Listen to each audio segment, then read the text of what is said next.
Sunbirds ago.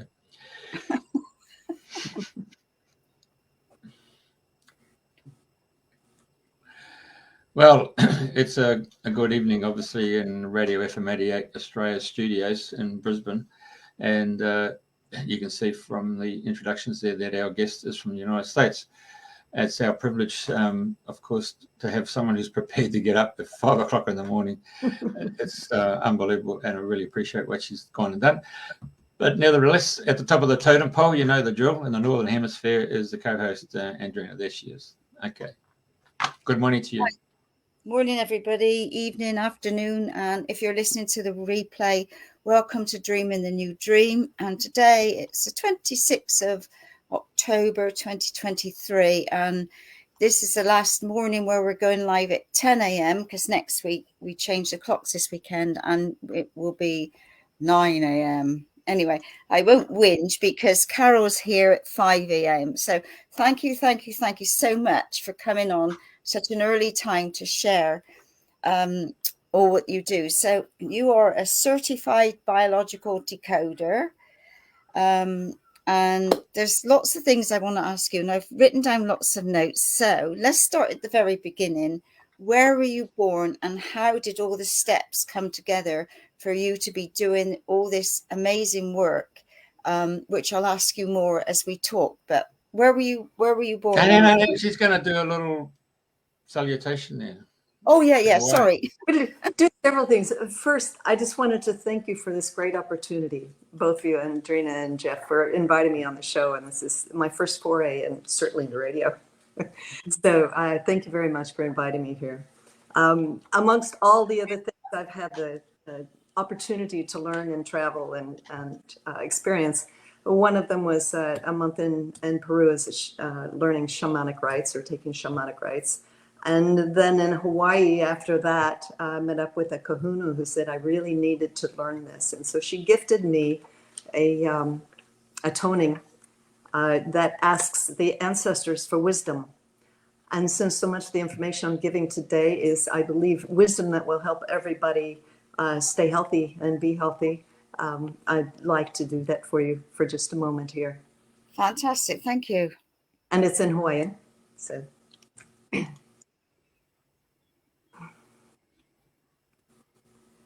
E o mai kai ke mai luna mai e hona me o hona noe o hona malei e ho mai e ho mai e ho mai e ho mai kai ke mai luna mai e Hona meo hona noe o, hona malei, e o mai, e o mai, e o mai, e o mai, e kaike mai luna mai e.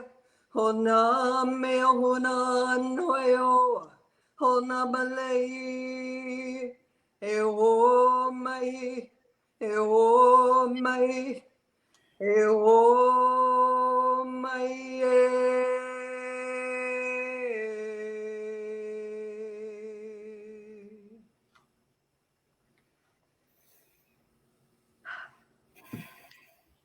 Thank you. That was beautiful. I had gooses the minute you started. Gooses were going up and down my spine. Oh, that was lovely. Thank you. Okay. Okay, to answer your question, how did it start? I was raised on a farm in Oklahoma, youngest of 6, Angus farm, and we had horses and all sorts of critters around, a pet deer, etc. Educated at the University of Oklahoma in Oklahoma State, where I was got my Bachelor of Science in Nuclear Medicine Technology and practiced for 10 or more years in Miami and Fort Lauderdale. And then when I moved across the country to San Francisco, changed jobs, changed locations, changed relationships, changed everything in my life in about 2 weeks. Wow. I started having cardiac symptoms for some strange reason, which segues quite nicely in today's talk. Everything was changed. I started having shortness of breath and chest pain, and you can see across from East Coast to West Coast. And fortunately, I had a physician who was very holistic. He did some tests and said, there's nothing wrong with my heart, except you're going to die if you don't find some way to handle your stress. I said, well, I play racquetball all the time. Doesn't that do it? He said, no. I mean, relax on the inside. So I started taking a course in Qigong, Tai Chi, and 18 form Qigong. And 2 weeks, I practiced every day because I was a little bit nervous about all of this cardiac activity. And 2 weeks into an 8-week course, all my symptoms disappeared. Wow. After a year of them growing. So that's what started me on this whole mind, body, spirit adventure. I've always been connected to the land because of my farm upbringing, but that was what got me into the consciousness of how everything is connected with mind, body, and psyche. So I learned how and was certified in 18 form Qigong and Tai Chi when I was 8 months pregnant. Practiced every day during pregnancy, and my daughter is just amazing. She would be embarrassed if she hears that. But, Yeah. she's now 30, so she's well on her way to her own life. I practiced moved back to Florida, and one day I just wanted something to read, was roaming around Barnes and Noble, and a book practically jumped off the shelf at me in the self-help area. And that was Dr. Eric Pearl's The Reconnection, Heal Others, Heal Yourself.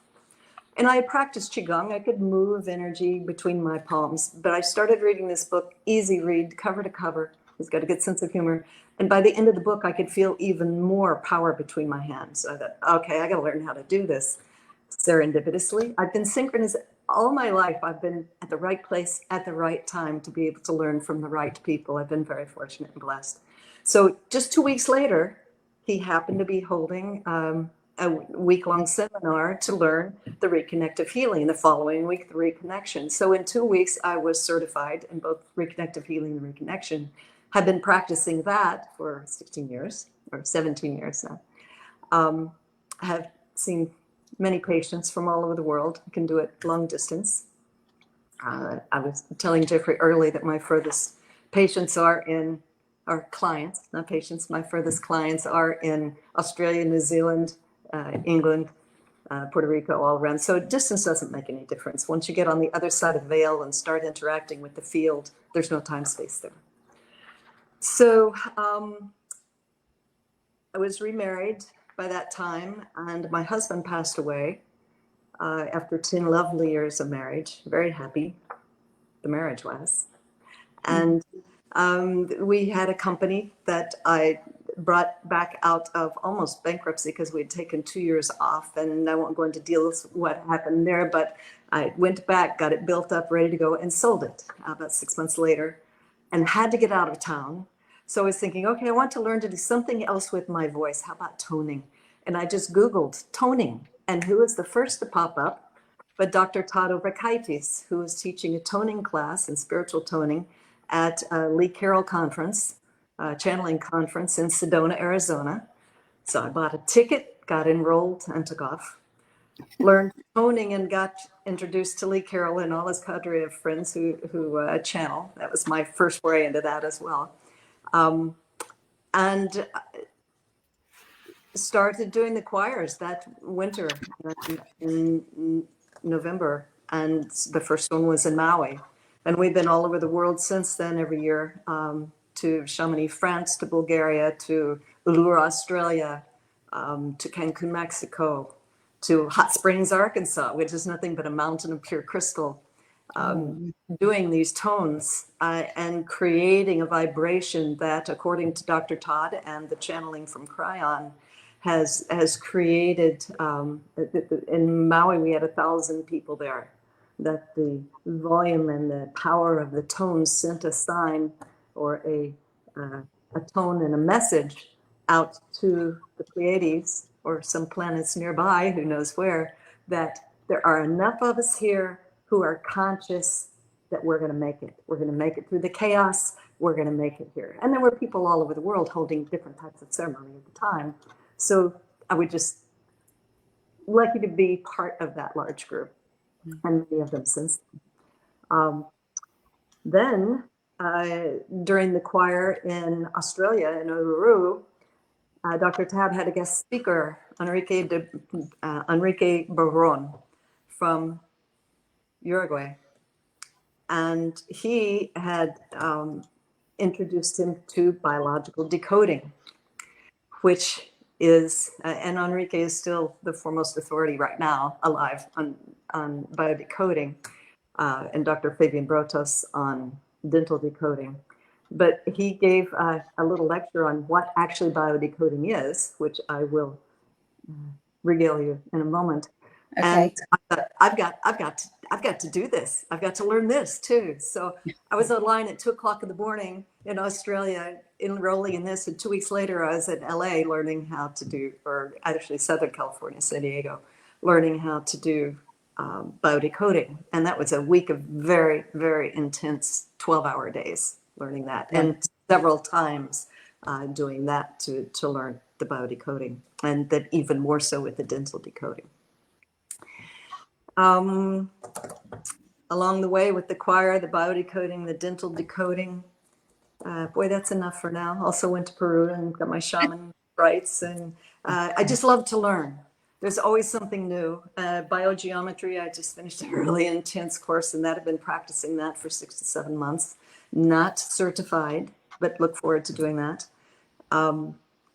So life is rich, and there's always something new to learn. And I try to also practice what I learn. So I have clients for lots of different modalities. And the client usually tells me, either with their body language or with their words or with their situation, what it is, and some of it's intuitive, what it is that they need right now, whether it's reconnective healing, biodecoding, biogeometry. All of them are not diagnostic, they're not treatments, but somehow in the process, many times healings occur. So with that said, I have to start with a little disclaimer. I am not a physician, I'm not a dentist. I will not give advice on what meds to take or stop seeing your doctor or what surgery to have or what implant to have. I don't do that. But what I do is impart wisdom to help you help yourself and help you understand how this mind and body and spirit work to make us happy, to make us healthy, or to make us ill, and then help us get well again. So to understand the big picture of the process is a lot of fun to tell. And I think hopefully your listeners will get some ahas along the way. Oh, I'm sure. Yeah. Okay, I'll let you carry on, because obviously there's steps to, you know, what you've done or what you've learned and where you are now. So carry on. Fascinating. Yeah. So who I am is all the things that I've talked to you about, but that's not necessarily who I am, and it's not who we are. Who we are is we are part of a unified field. We're part of the whole. We're part of the one, expressing it in all sorts of different ways, which means if we're like a cup of the ocean, then we have all the capabilities within us that can do anything. We are unlimited and eternal. So anything that I'm talking about that I can do, you can do too, if you have the desire and pursuit. Even their biblical scriptures, all these things I can do, you can do it more. So we all are part of the unified consciousness and unlimited. So my intent here is to take my hundreds of hours of study and practice and help empower those that are listening today and inform you how things, the theory, and many times proven how things really work. A famous person once said that unusual abilities will continue to be looked on as miracles or magic until science has a machine to measure it. Mm-hmm. Well, at a real big precipice in which science can measure a lot of these things. So hold on to your hats. You might think you've not heard it before. So what I'd like to start out with is some audience participation wherever you are. I can't see you, but I can see you, Andrina and Jeffrey. So I'm going to ask us all to participate in this little experiment. So what I'd like for you to do is hold up your hand. If you're right-handed, your right hand. And just one finger closed gently. And I'd like for you to look down on top of it. Let's see if I can stand up. Look, where am I? Left, right, left, right. Down on top of it. And I'd like you to rotate it in a counterclockwise circle. And don't just do the little finger. Use your whole arm to rotate in a counterclockwise circle. It's going clockwise. Now keep it going that direction. Nice and gentle and slow, big circles. And what I'd like for you to do is going clockwise. I'd like for you to do is slowly allow it to rise and keep going in the same direction. Allow it to rise until it's rising, rising. Take a look at me.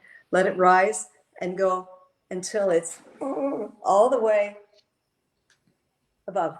And now let it rise above your head, all the way up. Doesn't matter if it's out of the point of view. You can see it. And now look up and tell me, what direction is that going? What direction is that? It's going anti-clockwise. Anti-clockwise. Yeah. You didn't change your directions, right? No, mine, I'm still going clockwise, anti-clockwise. That's correct, but you started clockwise. And now, same direction. Now you're going anti-clockwise. What changed? So from your vision, go from your vision looking down to looking up? Yes, your point of view, your perspective. So something could be clockwise, it can be anti-clockwise, 180 degrees difference, opposite, black, white, up, down. It can be absolutely 180 degrees difference and be the same. That's where the unity comes in. It's all the same. We're all the same. We're all part of the same consciousness. And when it comes to arguments, whether it's within family or political or religious arguments, it's all the same, just from a different point of view. So I've helped people resolve a lot of differences and arguments when you just stop to think that I don't have to agree with you, but it's not wrong. It's different. It's from a different perspective. And so much of what we do with biodecoding and any kind of healing and any kind of part of our life is the ability to look at things from someone else's perspective. And in that lies a lot more wisdom than we would have had we only looked at one perspective. So with that in mind, I'll jump over to our DNA and then I'll tie these two together. We're made of DNA and cells and atoms. And our DNA, it only takes 10% of our DNA to create a whole functioning human being. 10%. Wow. What is the other 90%? Yeah. Long time ago, they said, oh, it's just junk DNA. It's just there. Yeah, there's nothing junk about anything in our body. The other 90% has many functions, one of which is transmitters and receivers. Transmitting, receiving, constantly transmitting, receiving, 24/7. What is it transmitting and receiving? Vibrations. Vibrations of energy, thought, awareness, emotion. Emotion is energy in motion. So we're constantly sending out from every piece of DNA in our body and receiving all of the vibrations from everything around us, always. Now, some of it's conscious, using our senses. 90% of it is unconscious, beyond what we see here through our senses.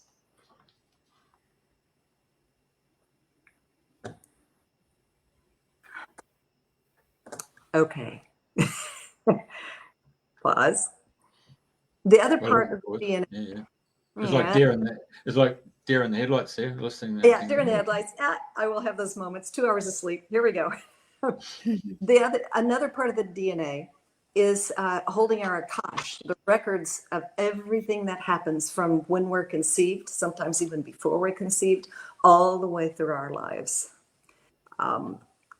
because we're transmitting and receiving, it's in constant receiver mode. So whenever we have a conflict or an argument or some sort of challenge, our DNA goes into overdrive because it's really transmitting and receiving. And it records everything around that conflict, the color of the lights, the smell of the flowers, the people that are around us, the laughter, whatever. And it incorporates that, if we can't resolve that conflict, into a perfect biological solution, which when it comes up, we refer to as dis-ease. So if you would, Jeff, if you could put up the graph. Whoops, wrong one. The graph, that's the tooth numbering. There's one with a hand-drawn graph with little spikes on it. Got it. So now we're getting into a little understanding of biological decoding and how the brain, body, and the psyche all work together for one purpose and one purpose only. And that is to help this body survive a life. Okay? And with that purpose, our bodies have the capability. We are a walking science factory. We're a walking chemistry factory. We produce thousands of chemicals every second of the day to help run our heart, help run our brain, help remember things, and also help us through adversity and through love, which sometimes can be the same thing. So what you see in this chart that I quickly drew up last night is you have a graph here. The vertical line is energy used, and the horizontal line is time passing. So you see a little infinity sign on the left side and an infinity sign on the right side. And that is, here's our spirit before we're born, infinitely in one direction, and we live our lifetime, and here's our spirit after we're born, infinity in the other direction. So we're born right there at the very first moment. We're actually born with 9 months worth of experience.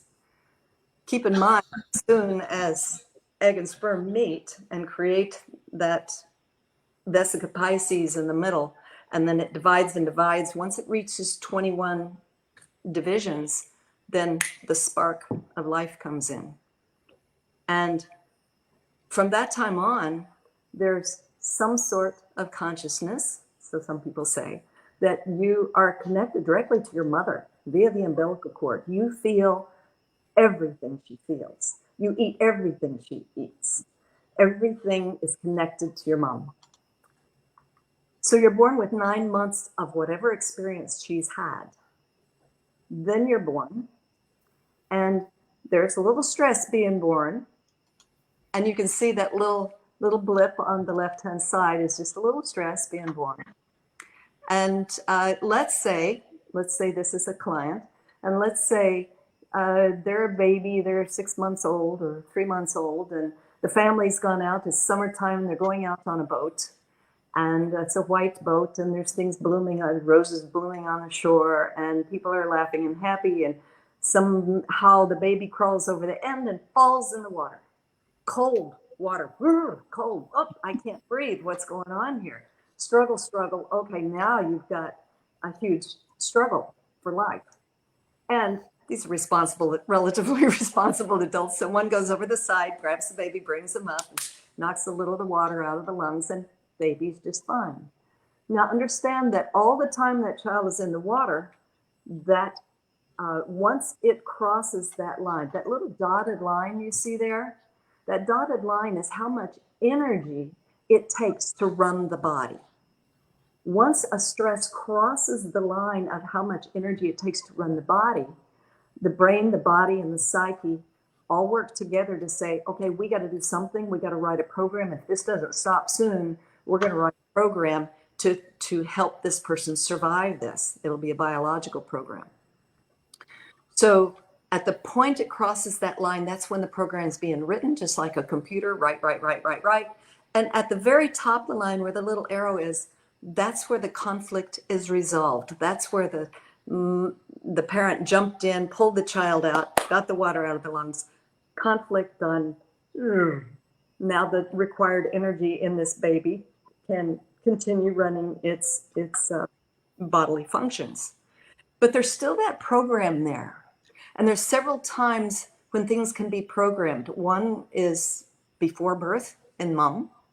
2 is during birth, and 3 is many times during your life. So it can be programmed at birth. Let's say in this situation, because the baby went into the water, got water in the lungs, had a mild bronchitis or pneumonia, and was over in a week or so. No worries. We go on through this person's life. Now the child is a young man, he's grown, he's in college, he's on spring break, and they get to go out. Well, spring break in North America, South America, it would be somewhere cold, but spring break in North America would be going to the lake on a boat with your buddies. And they're horsing around and having a good time. And somebody pushes him overboard in fun. Right now, he knows how to swim. It's no big deal. He falls into the water, and there's a sudden stress. And falling into the water. That water is cold. There's roses blowing on the side. There's a white boat. There's talking going on. Notice that all of these things are the same things that happened when that baby fell in the water. Now, the brain is inherently lazy. And the first thing it's going to do is look back and see, is there any other time this happened? Okay, falling into the water, all these things, pneumonia. You see that it's a little while before he crawls out of the water. He swims around a little bit or goes underneath. And so it triggers that program as soon as it crosses the line, and the brain goes back and finds that previous program. Now he gets out of the water, they finish their jolly time, and a few days later he develops pneumonia. And he's going, what's going on here? I don't get it. Where did this come from? There's nothing going around. It's because he had the same trauma, similar triggers, and the brain reverts to the old program. Have you ever heard of someone that says, yeah, I've had this on and off all my life. I don't get it. This is what happens. So there's an original program, and then there's a trigger. Now we go on down through time, and this person's much older, and they have a different sort of trauma. They have a car wreck, or there's a fire in the house. It's a different sort of trauma, but whatever the case, the trauma crosses that line again, and the brain, inherently lazy, goes back and says, okay, trauma, I don't see anything that happened like this. Okay, what was equally as traumatic? Go back to the beginning. Okay, I got the perfect biological solution.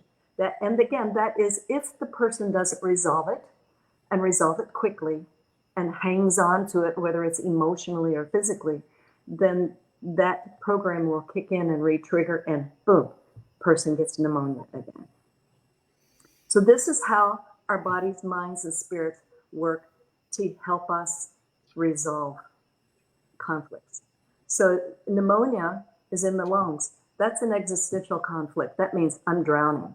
That means I can't breathe. Now these conflicts can be real. In this case, it was a real conflict, falling into the water, the first 2 cases. In the last case, say the person lost their job.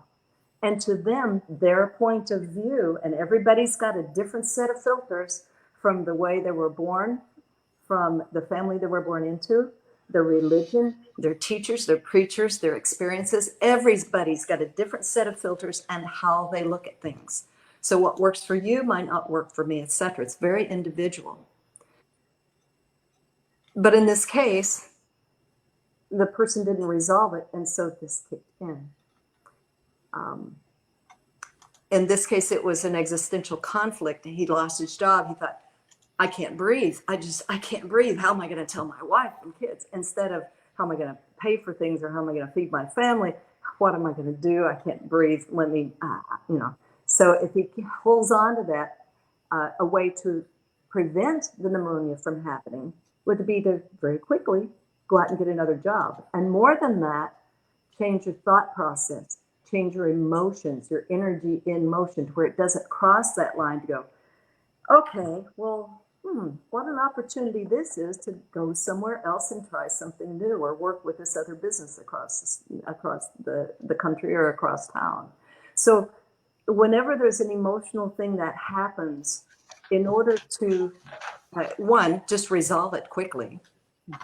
2, if it can't be resolved, then find another way and find a way that feels better and look for other good opportunities that come out of that issue or that conflict. Many times, what appears on the outside to be a conflict or something horrible is actually an opening of a door, and one door has to close before another one opens. So if you look at things that way, step back, look back and think, first, what's my lesson? How am I feeling and thinking about this? How do I resolve this quickly? And oh, by the way, share it with a friend. Talk to them about it. Have a hug fest, whatever you need, have a brewski, whatever you need to do to relax and reevaluate. Now, share, but don't overshare. Women in particular tend to overshare. Can you believe this happened? Can you believe he said that? And then somebody will chime in, yeah, that's really terrible. And it just conflagrates from there. So share, but don't overshare and don't hang on to the situation and move on. This is really a huge key to staying healthy. This is how some people can smoke like a sieve and never get lung cancer. Some people can be athletic and run and have a diet and never smoke, and they get lung cancer. Why? What smoking and bad diet and no exercise, what that does is that lowers that bar of requirement of energy to run the body. It makes it harder for the body to function because you're polluting it with all this either chemicals or bad thoughts or emotions. And it lowers that bar to where it takes less and less to trigger a program. So it doesn't necessarily cause it, it makes you much more susceptible. Which, while I'm on that subject, inherited diseases. What is inherited disease? My mom has this, I'll have this. Not necessarily. What we inherit from our parents and our grandparents and all the way back is a propensity to think the same, to have the same filters, to have the same religion, to be raised in the same family, and react the same as our parents do. Sometimes you'll find that the child that moves far away from the family without all of their drama thrives much better than the ones that hang around and try to figure it all out. That doesn't mean everybody should leave their families. No, it doesn't. But it's a propensity to behave the same way. And we all have the freedom when we observe something that keeps cycling around within our families. We all have the choice to not react, to not get involved. We have the perfect right to be compassionate, but we don't necessarily have to vibrate with the anger and frustration. We can be compassionate and love them to pieces, but we don't have to dive down into that lower frequency. And many times when we rise above that, and this is not an ego trip or anything, but when we don't react and we look at things from their point of view, that, I can understand how you feel that way. Have you ever thought about looking at it this way? Some people will do it, some people won't, as we want to experience it. And it's okay to experience it, just experience it and let it go. So there's... It's like that perception of the number 6, isn't it? So if I draw the number 6 and I put it down on a piece of paper, it's one-dimensional, and you're standing on the other side. You see that as a 9, I'm seeing it as a 6. That's the same perception that you're just talking about, isn't it? Exactly. And everybody has a different perception. Again, because of your beliefs and your upbringing and whatnot. And once you go away to college, you get a whole nother set of perceptions.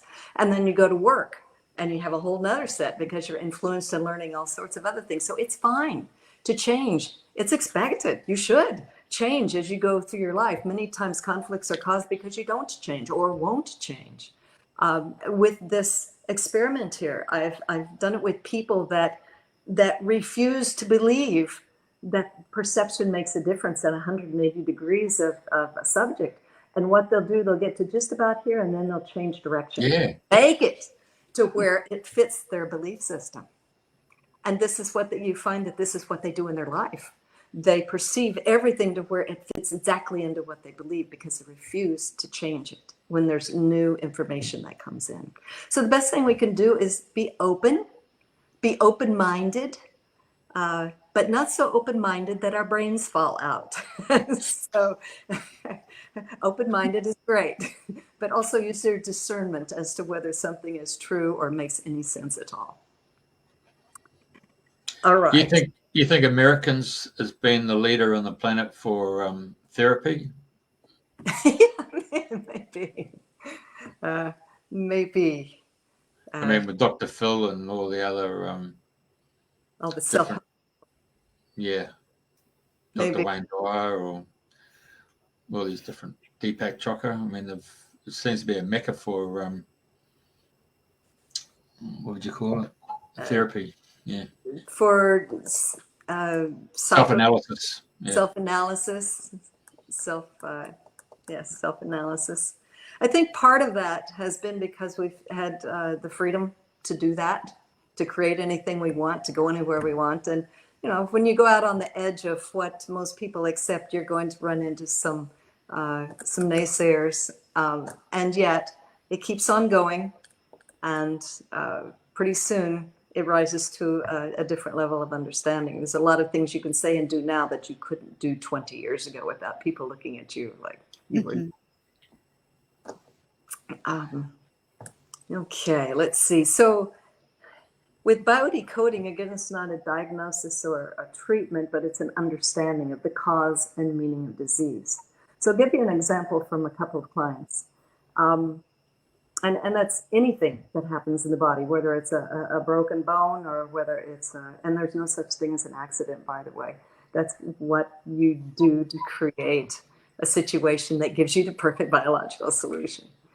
So anytime anything goes on in the body, what my goal is to have anybody step back for a moment, go, what's going on with me right now?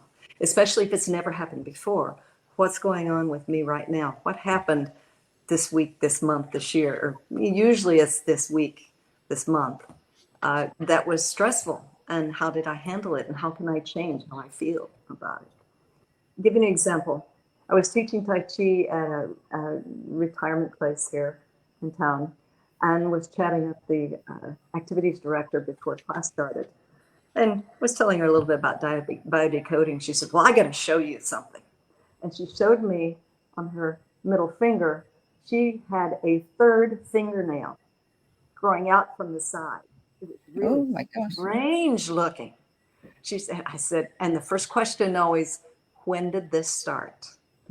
Well, it started November or so. Okay, started in November. What was going on then? Oh, well, we were getting ready for all the holidays, and there's this one woman. Drives me crazy. She come in and just barks this order and barks that order. And by the way, as a decoder, you know that the person, once they know that someone's there to help them, their subconscious brain will speak to you in many languages. She barked this order and barked that order, and this should be purple and that should be red, and we should do it at this time. She said, I have to hold it in because she's a client and I have to be nice. But, I said, do you have a cat? She said, yes, I do. Well, this person that's barking, what would happen if a dog came in and was aggressive to your cat? What would she do? Meow! She would show her claws. And she would show her claws by growing a new claw. And she would show her claws by growing a new claw on that particular finger to have a double meaning. Oh, yeah, like the middle finger, yeah. Yeah, exactly. Yeah. So once she realized that, it was like, whoa, okay, so now how can you handle this person differently? How can you relax and deal with her and maybe placate a little bit or show her a different point of view to where you can deal with her on a general basis without losing your temper and without having to hold it in. So she figured that out. And a few weeks later, when I came back to teach another class, it had mildewed and fallen off. It was gone. She did not need that perfect biological solution any longer. Amazing. Same woman, same day said, well, okay, that's pretty cool. Tell me, I have been afraid, I mean, seriously afraid of water all my life. Okay. Big key, all my life. All my life, I can't go around and she was surrounded by water, beautiful lakes and streams and fountains, and it was surrounded by water where she looked, where she couldn't go outside. She was terrified. When she said all her life, I asked her one question. So, did you fall in the water and almost drown when you were a kid? Go back to my previous example. Well, yeah. Do you know that your mind and body and psyche are saying, you get near water, you're going to die. Stay away from the water. No, stay away from it. So it caused that apprehension. It caused that paranoia near the water. And I did a little bit of EFT, some tapping to get rid of the fear. And 5 minutes later, she was out with her feet dangling in the swimming pool. No problem. Fantastic. So sometimes these things can happen immediately once you make that connection. And if you no longer need that biological solution, then it can go away fairly quickly. It could take a day, a week, a month. And sometimes it might need some medical intervention. If it's really sudden and huge, you might need some antibiotics to keep you from succumbing to a disease or something, just to get you over the hump. But many times in the discovery process, it'll just go away on its own. So, Carol, just going back to the one where, the woman who instigated it. So, her name was Carol, by the way. Hey? The barking dog. Her name was Carol. All right. So, the question is,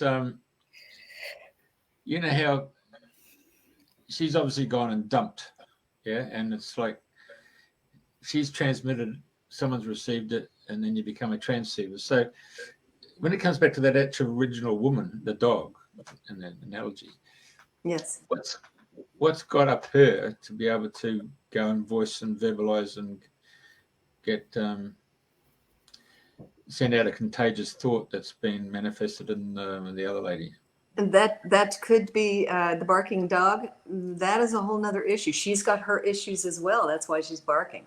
Anybody that behaves in other than a friendly way has some issue going on in which they feel, could be anything, not heard in this case, out of control, lorded over.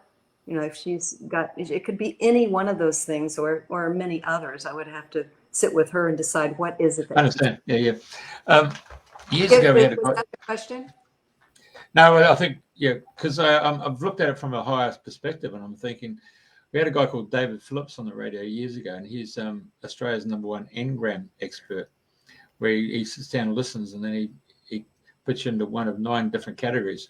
And as an individual, then I said to him, do you do that for businesses? He said, yeah, businesses can actually formate and go into a certain pattern. So when a person comes in there, they may not relate to that particular way of doing business. So, you know, if it's a bank, for example, that person's a 5 and they can live in there pretty much because of social security issues and all that stuff. But if you get someone who's a 7 who's into marketing, freedom, come in at whatever hour, bring your dog and cat, it's not going to work for that one. So I said, okay, can you take it to another level and go to a country? He said, yeah, no problem. I said, what's America? He said, it's a 3. And what's 3? All show no substance. I said, oh. So it's like an energy for a country. The dynamics of a country depends on who's actually created the original spell as such. And everybody has to fall in line with that particular spell. And then other people are trying to counteract that spell and come up with their form of either their religion or their sport or other cultural initiatives that come from other countries. So there's this constant soup. That's what I've only felt talking to you or listening to you tonight. We're in a soup, and it's a matter of rising above that soup. We are, and it's a very good point. Thank you. And many times, your perception of a country or a city or an individual is based on what's most verbal, what's loudest, what's the top of the news. So many times, and I listen to BBC and many radio shows from around the world, and I find it extremely interesting what everybody else thinks of us and what we see from the outside and what we think of everybody else, just because of who covers it, how it's covered, and who's the most loud voice. And understand that in a country there are millions of people from every point, good, bad, in every place, good, bad. There we get into duality, that's judgmental. The further you get away from the center and the more you spread out to one direction or the other, the less balanced it is. The closer you get to the center, the more balanced it is. That's why meditation is so great, to help yourself interact with the field and get balanced and get away from the fray that's around you to where you can recenter yourself and vibrate at a much higher level. Part B of the question that you ask and how that other person, the dog, how she got there, is how this person could affect the dog. We're both transmitting and receiving. So she's transmitting and receiving as well as I am, or as well as that individual was. I did a personal experiment with this. I didn't mean to do an experiment, but I was forced into it. Went in to get my hair done. This was years ago. Small shop, all women, 8 stands, 8 women getting their hair done. And for some reason that day, I had my hair getting colored or something. And so I was sitting there waiting. For some reason that particular day, everybody was complaining about their children, about their husband, about their dog, about their life. Everything was, and I almost wanted to run out of the room. It was just so like fingernails on chalkboard. But then I thought, okay, practice what you preach. A little heart math here, get into coherence. So I stopped for a moment and sat there and closed my eyes and took a deep breath and got into heart-brain coherence, which actually puts out a toroidal field that goes out about 30 feet around you. And within that field of unity that goes around you, when you're in perfect heart-brain coherence, or close and perfect as we can get, anger and frustration, violence cannot exist within that field. So at that point, I kid you not, within 30 seconds, the whole place went quiet. 5 seconds later, they all started talking about nicer things. It changed the vibration of the whole room. So one person can affect many just by remaining calm and quiet and centered and by disconnecting from the fray. Definitely. I know there's a couple of things, because I was going to ask you, what's the difference between language of the body and body language? Okay. Well, body language, there's been lots of books written about body language. If one were to sit there with your arms crossed like this, sit there and do this, that's very uncomfortable. What you're saying is very uncomfortable for me. There's body language that's fairly well known. If you look up and look down, that's you're searching for answers or making up an answers. The language of the body is where biological decoding comes in. The body speaks with biology.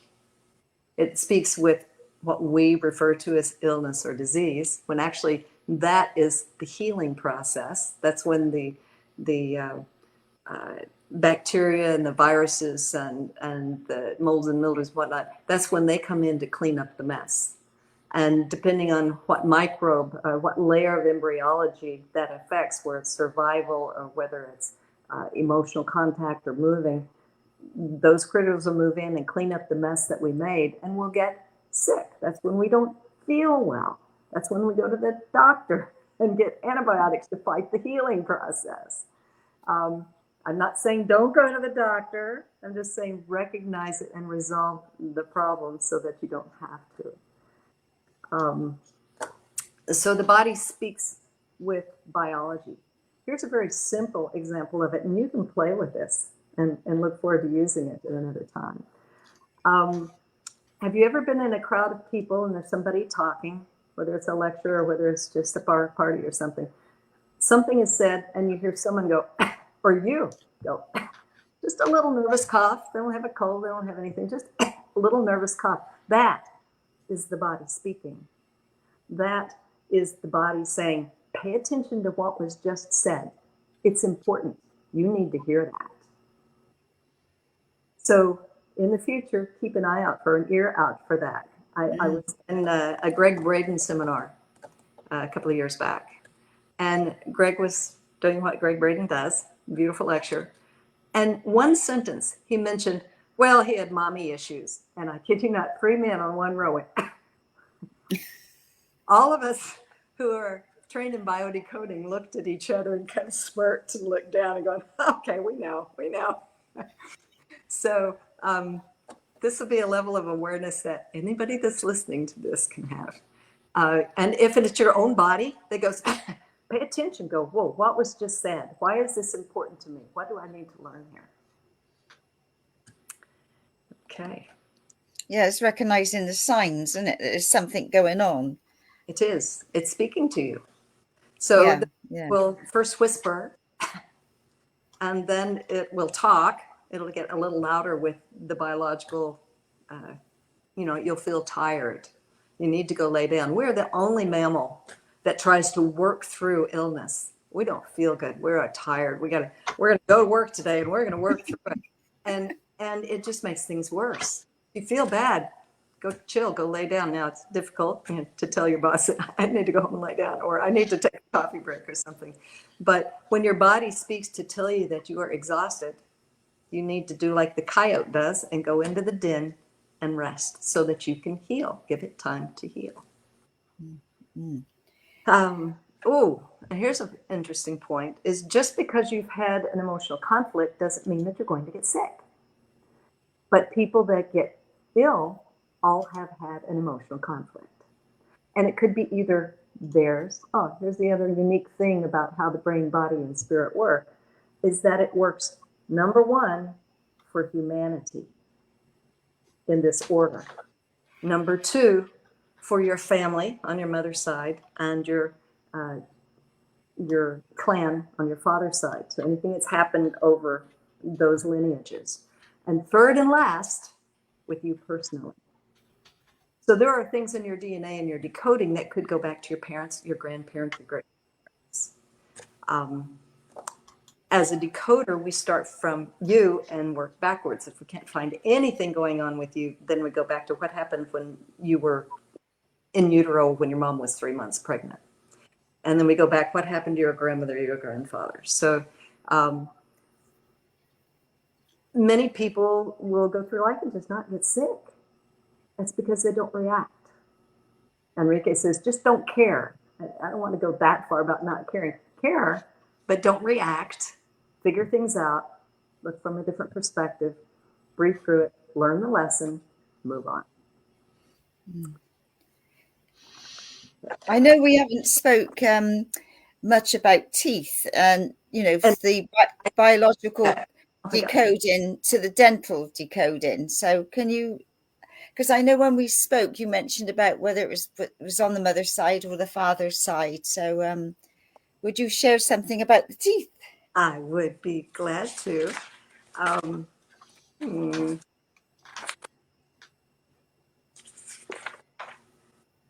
Okay.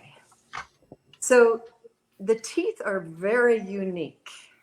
And the reason I started with the biodecoding is to show you the difference in what goes on in the rest of our body versus what goes on in our teeth. Both of them involve conflicts. The body, embryologically, is fully formed within the first trimester. We've got a heart that beats and lungs that breathe. Well, not yet, but lungs that are there. And all of our parts, most of our parts are there. So it is fully functional in the womb. And you're born, and then it continues there for the most part. The teeth, we come in toothless. We don't have any teeth. And we go out toothless as well. And we go out toothless. Well, some of us. So, and as the older you get, the less teeth you have sometimes, or the less healthy your teeth are. So the teeth are different in that, yes, they record conflicts, but the teeth are the communication between your body, the outside, and the inside world. It's a communication to our brain about the conflicts that we have. And it communicates with electromagnetics. Each tooth, one tooth, will produce a terabyte of information. And each brain cell is capable of handling 4 bits of information. So each tooth is connected to much of our brain, and each tooth is connected to a different part of our brain, but many, many, many little dendrites in our brain. Every other tooth, like every other finger, is polarity. We are full of polarity. Our fingers, we want to look. Ooh, I've got the wrong one. If I were to look at one finger, that's going clockwise. I look at the next finger, it goes counterclockwise. That means polarity is one is positive, one's negative. Now it's positive. The next finger, that's negative. And that one's positive. So every other finger is different polarity. The same goes on with our teeth. Every other tooth has a different polarity. The positive pole to the negative pole. If you remember your grade school playing with magnets, you put magnets together, and if you've got positive and negative, they attract each other. This is why our teeth are every other one, positive and negative poles are upside down to each other, because it holds our teeth together, it holds the gums in, and it holds the teeth inside our body. Now, what happens when we have a conflict is we have on that energy graph, whoa, that energy level goes up because we've got some sort of issue going. We've got frustration, some emotional conflict going on, energy in motion. And the tooth is made of, not of bone, the jaw is made of bone, but the teeth are made of something called hydroxyapatite crystal. This is the same material that the body calls upon when somebody has a heart attack and it needs to repair that part of the heart that died. It makes a lattice over the top of it and makes a scar there. The teeth are all made out of crystal. And for those of us of a certain age, we might remember back to our grandmother's time in which they had a radio. Jeff, you're in radio business. That radio was a crystal set. Crystal communicates. People have crystals in their homes because they have energy. They communicate. Our teeth communicate because they have polarity. And they communicate with each dendrite in the brain, or with a group of dendrites in the brain, with electromagnetics. So when we have a stressful time, then that energy level rises above the level of what keeps us going. And our teeth, the tooth, that every tooth has a meaning, every tooth has a function. Sometimes even a face of the tooth has a meaning or a function. And that particular tooth that has that particular function is communicating like crazy to the brain, and it's over accelerated. It is frying the brain cells with too much electricity, with gigawatts of electricity. And the brain says, wait, I've got to survive here. And the brain flips the polarity of the two teeth that are adjacent to each other.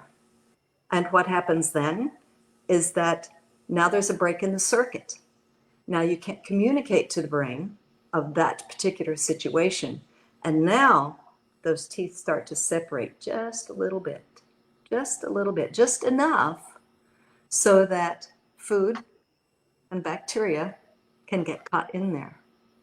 And this is what causes a cavity. Now, most dentists believe, and have since dentistry began, is that all it takes is bacteria and food, or carbohydrates specifically, to cause a cavity. It's missing one thing. And so, consequently, floss your teeth, brush your teeth, use the water pick, keep the bacteria and the carbs out of your mouth. And yet, even when you do, sometimes you get a cavity. Why is that?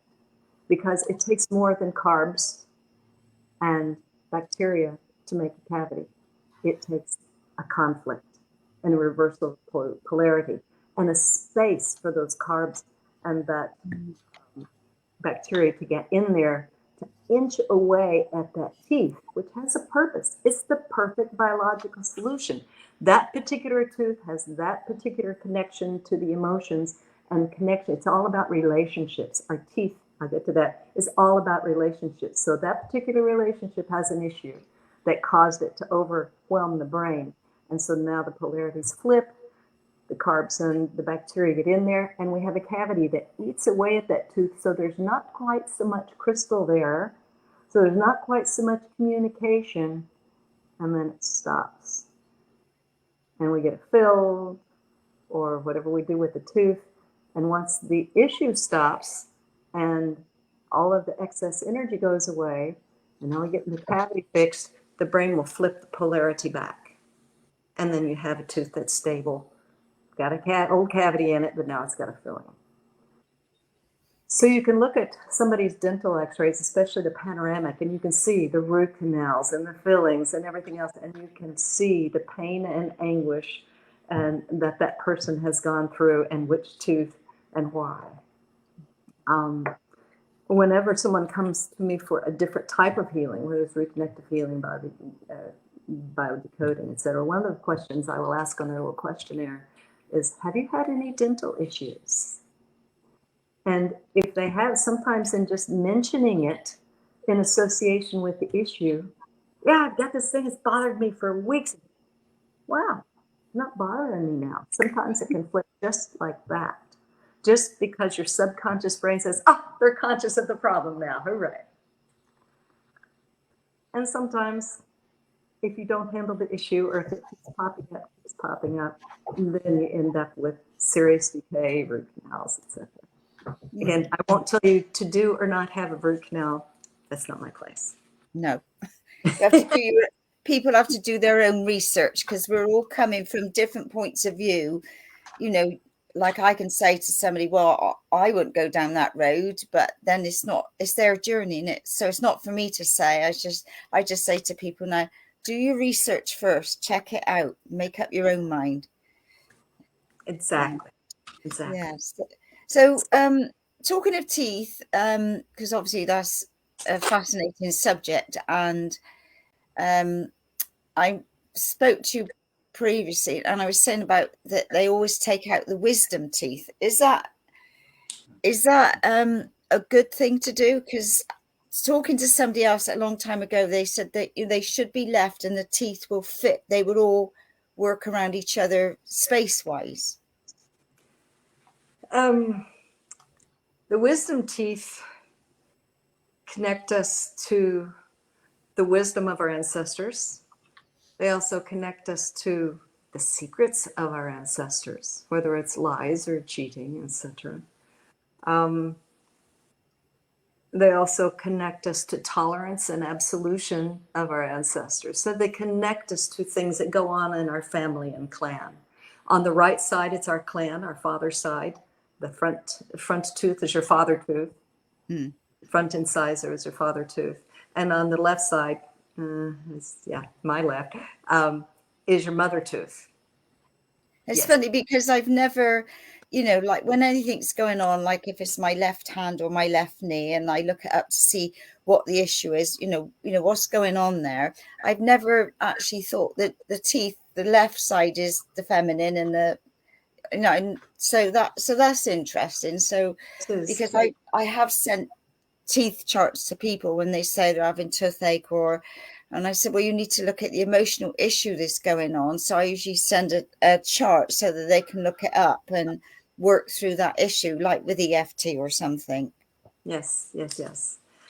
On the subject of the wisdom teeth and leaving them in or not, if you just want to take them out because they're have cavities or something, I would try to keep your wisdom teeth as long as you can.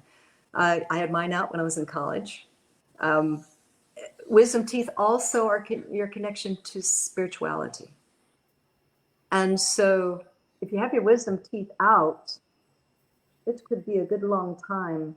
Could be. Now, this isn't true for everybody, because you still have the essence of the connection there. The energy of the connection there is just not a physical connection. If you have the energy, the wisdom teeth out, Decoding says that this is what makes really good slaves. This makes people that will do what they're told, that don't have their own mind, I can tell you what to do and you'll do it, because they don't have their own spirit, their own direction. That was just one statement.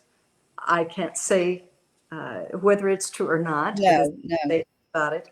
Also understand that, again, you've still got the energy of the tooth that's there. It's just not totally connected to the body. So there's not a whole lot of communication going on to the brain on that subject. Now, we do have an expression, Yes. fed up to the back teeth. Exactly. Exactly. And the back teeth, so the teeth are all about relationships. And you can see by the way they come in when you're a baby, and when they come, the first ones come in when you're up to 6 months, and the second ones come in when you're up to 6 years, and the third ones, and as you get a little older, the rest of them come in, and then your wisdom teeth come in. And that has to do with the autonomy cycles. The autonomy of knowing that I'm a me when you're born, and autonomy of your biology. Ooh, this happens when I burp, autonomy of your biology. And let me get some notes here. Autonomy of thought. When you're 6 to 12 years old, that's when you start to rebel a little bit, because I can think for myself. Thank you very much. Mm-hmm. And then 12 to 18 is autonomy of choice. I choose. I can vote the way I want. I can choose to do this. And this has to do with the molars. And then 21 and to 24 years is I am. That's your identity. That's I'm a butcher, a baker, a candlestick maker, a radio announcer. That's when you kind of have your career set out for you, or you set out on your career. So each one of those teeth has a relationship according to, or a development according to how the teeth come in. And those are the relationships we have as we get older. So if you look at the two first incisors, the mother and the father, oh, by the way, it's all about relationships. So the top row of teeth are the masculine or the yang. The lower row of teeth are the feminine. And then they're kind of separated in the middle. So on the upper right, that's masculine. So that's the archetypical father influence in your life. An archetypical father, whether you've got a real father in the picture or not, your actual father is in the picture or not, an archetypical father is the father function. So even with gay couples, there's still someone that has a father function. And with a single mother, she sometimes has to be both the father and the mother function. And that is the father function is the earner, the way shower, the protector of the outer body, the protector. And then you go over to the upper side is the divine feminine, or the archetypical mother. And that is the caregiver, the empath, the nurturer of the spirit. And on the bottom teeth, we've got on the bottom left, or excuse me, on the bottom right, because that's the father function, that earner, that wage earner function. Again, it's the function of that. And different people segue into different functions in this day and age, but there needs to be that function, is the profession and the work. So the bottom teeth on that right side have to do with your work and your profession and your boss and your things that go on at work, or the things that you consider work. Again, this is real, metaphoric, or symbolic. So with a housewife who stays home and raises the kids, her work is her home and her child raising. So she could well have a problem in her molar on the bottom right side, even if she doesn't have a 9-to-5 job, but it's her work, her symbolic work. And when we go to the left side, again, the top is the symbolic feminine, the symbolic mother side. And you go down to the lower, which is the feminine aspect of that. Then you get into relationships of spouses and family and couples. So if something's going on the bottom left side, it very well could do to be with a relationship going on, some kind of conflict, real, imagined, or metaphorical, with a relationship. With that in mind, we live right here between the two, where they meet.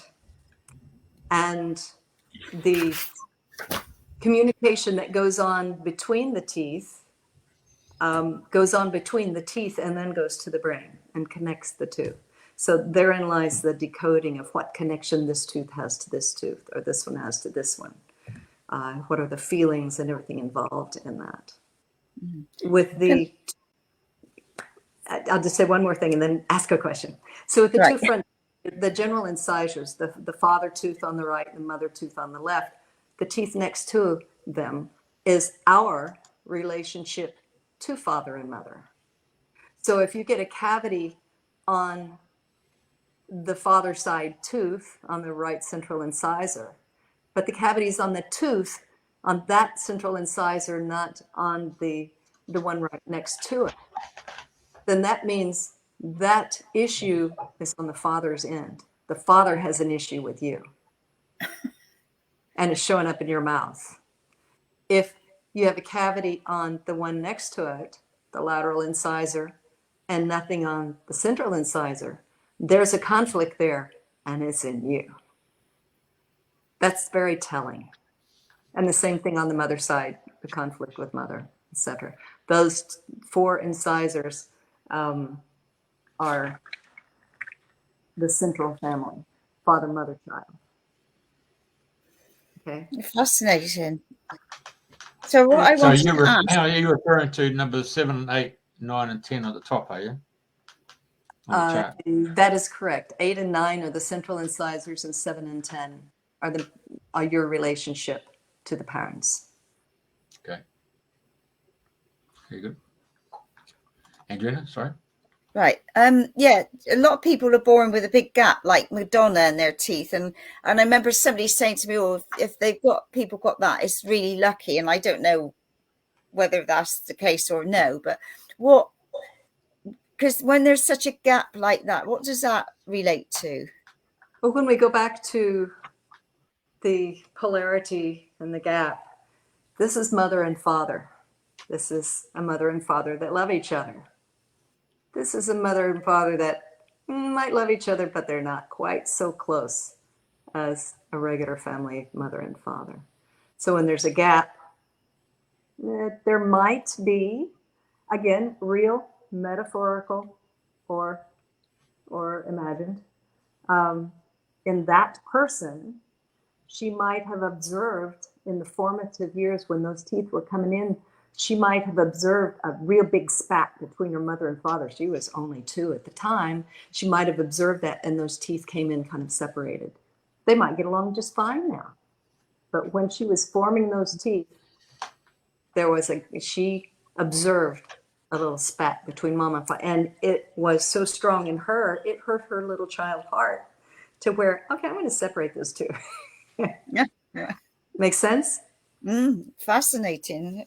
That's sort of another subject, isn't it? Each tooth and relationships and healing them and what have you. Yeah, no, it's been really, really enjoyed it. Really, yeah, I don't think I have anything else to ask on the subject. So I don't know if there's anything else or any tips or wisdom in teeth or life or anything you'd like to leave us with.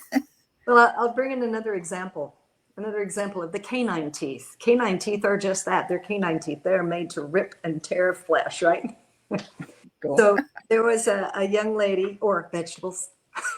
There was a young lady who had canine teeth that were impacted. In other words, they just didn't come down. They were there on x-ray. They were there. They just didn't come down into her mouth. She had issues starting with her family, in which she couldn't say anything without being yelled at. And then went on to get still impacted, went on to go to college, get married, and her husband continued on that cycle and yelled at her a lot. And finally she had had enough, and she stood her ground one day and said, look, I want you to look at things my way. I want you to understand that I have rights, I have feelings, and I'm not going to take this. Please back off. Within a couple of days, her incisors came down. Really? That means I stood my ground. I can snarl. I can stand my ground. So here's another thing that happens with the teeth that's different than the physical body. Correct me if I've already told you that with the physical body, as we saw in the chart, the perfect biological solution could happen when it's programmed or not.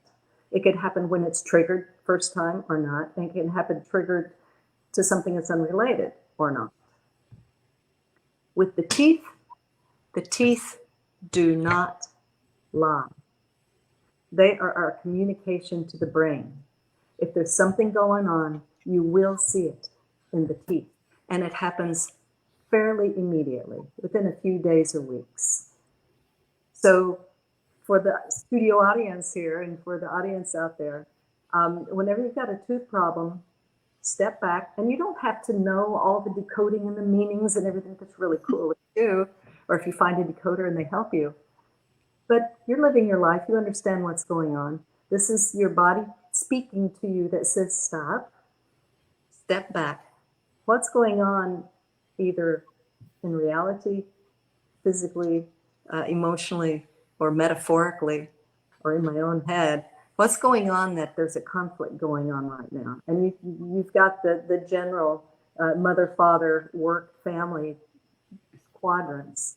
What's going on right now that I need to address, either with the person, again, it's all about relationships, with the person, whether it's at work or at home, at the PTA, whatever. What do I need to address in a kind way that is causing this?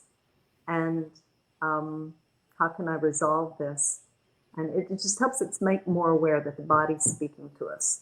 And in the case of the teeth, it's something fairly recent. You shouldn't have to delve back too far to figure it out. Sometimes our subconscious brain will feel something when we're not conscious of it, or our conscious will be so afraid of it, or we'll have a heart wall built around it where we don't want to notice it, but the teeth notice it. The teeth don't lie. So whenever you've got something going on with the teeth, pay attention to it and try to figure it out. You don't need a biodecoder necessarily, and resolve it. And keep flossing, brush your teeth, and use your water pick. Well, that's brilliant. Well, thank you so much, Carol. It's been an absolute delight. And yeah, I should be looking at people's teeth now. I'm getting the tooth chart out just to check things. But yeah, fascinating. So thank you so much for being our star of the show this week. And thank you once again. And it's really my pleasure. Thanks for having me. Same time, same time, same place next week. But an earlier time, remember, UK time will be 9 a.m. I'll tune in and have a listen. Thank you. All right. That's been fantastic, Carol. Loved every minute. It was really attentive. All right.